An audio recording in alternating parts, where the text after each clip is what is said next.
চারপাশে খুশির জোয়ার, প্রিয়জনদের আলিঙ্গন আর জয়ের উল্লাস। কিন্তু এই ভিড়ের মাঝেই এমন একজন মানুষ ছিলেন যার পাশে দাঁড়ানোর মতো সেদিন কেউ ছিল না। তিল তিল করে কঠিন প্রশিক্ষণ শেষ করার পর খুশির এই দিনে কাকে খুঁজছিল তার মন?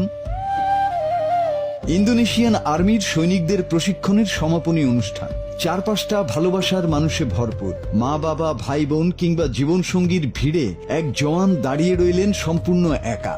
দূর দূরান্ত থেকে কেউ আসেননি তার এই বিশেষ দিনে। ইউনিফর্ম পরা কঠোর এক জওয়ান তখন নিজের ভেতরের হাহাকার আর একা একা বুক চিরে বেরিয়ে আসা দীর্ঘশ্বাসকে পাথর চাপা দিয়ে শক্ত হয়ে দাঁড়িয়ে থাকার চেষ্টা করছিলেন। কিন্তু একজন মানুষের চোখের ভাষা কি আর লুকোনো যায়? দূর থেকে পুরো দৃশ্যটি লক্ষ্য করছিলেন তার কমান্ডার। জওয়ানের সেই নিঃসঙ্গতা আর না বলা কষ্ট ঠিকই ছুঁয়ে গিয়েছিল তার হৃদয়। কোনো রাগ ঢাক না রেখে, কোনো দাপ্তরিক দূরত্ব বজায় না রেখে কমান্ডার সোজা এগিয়ে গেলেন একা দাঁড়িয়ে থাকা সেই জওয়ানের দিকে।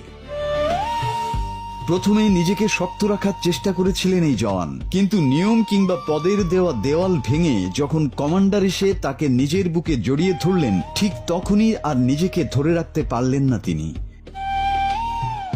শক্তপোক্ত এক সেনা জওয়ানের বুক চিড়ে যেন ভেঙে পড়ল দীর্ঘদিনের জমানো সব কষ্ট আর একাকিত্বের অভিমান। কমান্ডারের সেই ছোট্ট উষ্ণ আলিঙ্গন আর সান্ত্বনার বাণী যেন মুহূর্তের মধ্যেই ঘুচিয়ে দিল সমস্ত দূরত্ব।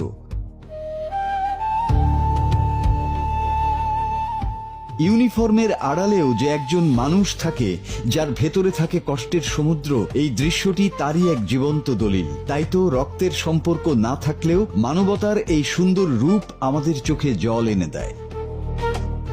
মাসুদ হাসান, বাংলা টিভি।